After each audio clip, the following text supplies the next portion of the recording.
Science fiction movies आज भी India के लिए मोर और लेस एक चैलेंज बने हुए हैं, जबकि 20th सेंचुरी के सेकेंड हाफ से इंडिया में साइंस फिक्शन फिल्में बनना चालू हो चुकी थी। और इस कैटेगरी में कुछ बहुत ही रिस्पेक्टेबल नाम है, जैसे कि कड़ू विच मीन्स द जंगल। ये 1952 की तमिल भाषा की इंडिया की फर्स्ट साइंस फिक्शन फिल्म है। देन 1963 की Kalaiarasi again which was in Tamil. और इन सब में सबसे इंटरेस्टिंग केस है द एलियन, एक फिल्म जो सत्यजीत रे ने 1967 में लिखी थी और कोलंबिया पिक्चर्स इसे सत्यजीत रे के साथ बनाना चाहते थे। इस फिल्म में पीटर सेलर्स और मार्लिन ब्रांडो जैसे हॉलीवुड एक्ट्रेस लीड रोल में थे, पर स्क्रिप्ट पर कुछ कंट्रोवर्सी होने की वजह से रे इंडिया वापस आ गए। और जब 1982 में ET the extra terrestrial release हुई, तब सत्यजीत रे ने क्लेम किया था कि स्टीवन स्पिलबर्ग की एक फिल्म बिना उनकी स्क्रिप्ट के पॉसिबल नहीं थी। बाद में स्टीवन ने इसे अपना ओरिजिनल वर्क बताया, पर मीडिया और प्रेस ने ईटी और 1977 की close up encounters of the third kind में और सत्यजीत रे की द एलियन की स्क्रिप्ट और एलियन की लुक, जिसे सत्यजीत रे ने बहुत ही डिटेल में डिस्क्राइब किया था, दोनों में बहुत सिमिलैरिटीज देखी थी। देन 1987 की मिस्टर इंडिया एक बहुत ही अच्छी मिसाल है। देन 2003 की कोई मिल गया, the Krrish series, then Raavan and 2.0। इसके अलावा भी बहुत सारी साइंस फिक्शन फिल्में इंडिया में बनी हैं, पर हम वर्ल्ड लेवल पे नहीं पहुंच पाए हैं। आई डोंट थिंक ऐसी कोई इंडियन साई-फाई फिल्म है जिसने इस जॉनर में इंडिया का नाम पूरे दुनिया में रोशन किया हो। नमस्कार दोस्तों, कैसे हैं आप सभी? मैं हूं आशीष और फिल्मी डिजाइनर के नए एपिसोड में आपका स्वागत है। और आज मैं 4 साइंस फिक्शन फिल्मों का रिव्यू करने वाला हूं जो नेटफ्लिक्स पर आपके देखने के लिए अवेलेबल है।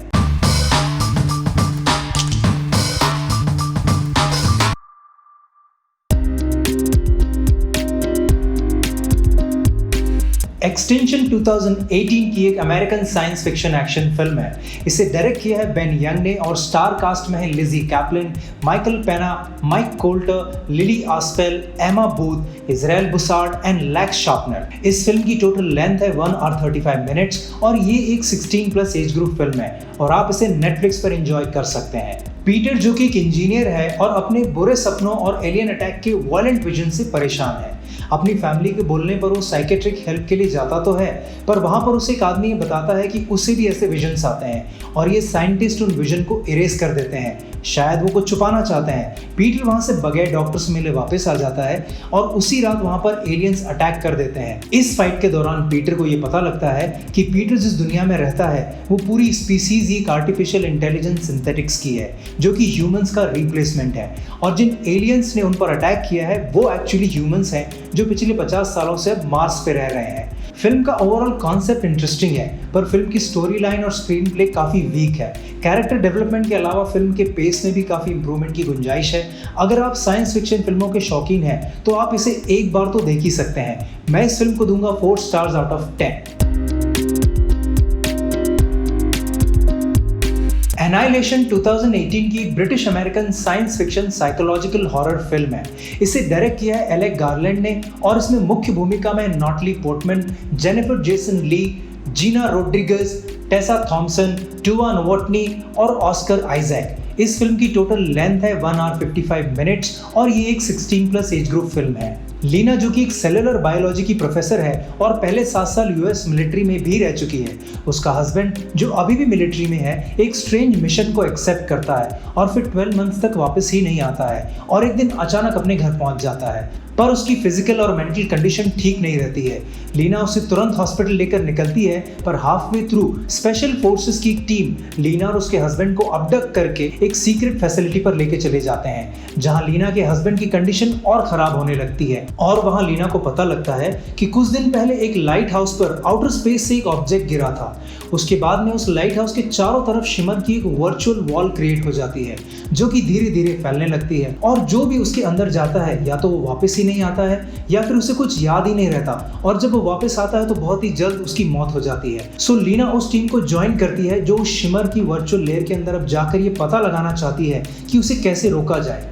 कहीं ना कहीं लीना अपने पति की इस हालत के लिए अपने आप को जिम्मेदार मानती है, क्योंकि लीना के एक्स्ट्रा मैरिटल अफेयर के पता लगने के बाद ही उसका पति ये सुसाइड मिशन एक्सेप्ट करता है। फिल्म का विजुअल अपीयरेंस, प्रेमाइसेस, एक्टर की परफॉर्मेंसेस और डायरेक्शन काफी अच्छा है। फिल्म का pace according to the science fiction फिल्म थोड़ा स्लो है, पर फिल्म डिप्रेशन, दुख और उसके चलते सेल्फ डिस्ट्रक्शन की ह्यूमन टेंडेंसी को रिप्रेजेंट करती है।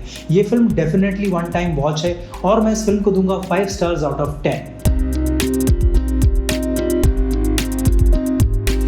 आई एम मदर 2019 की एक Australian science fiction thriller film है। इस फिल्म को डायरेक्ट किया है ग्रैंट स्टूतोरे ने।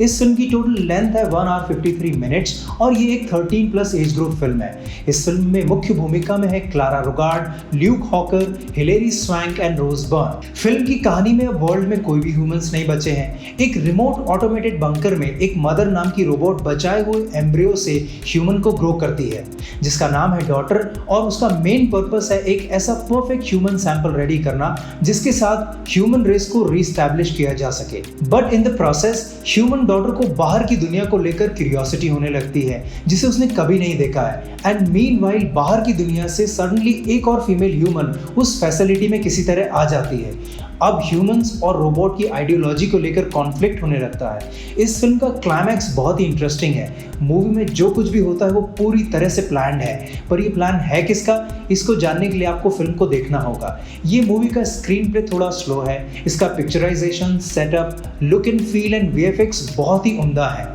ये फिल्म डेफिनेटली एक वन टाइम वॉच है और मैं इस फिल्म को दूंगा 5.5 स्टार्स आउट ऑफ 10।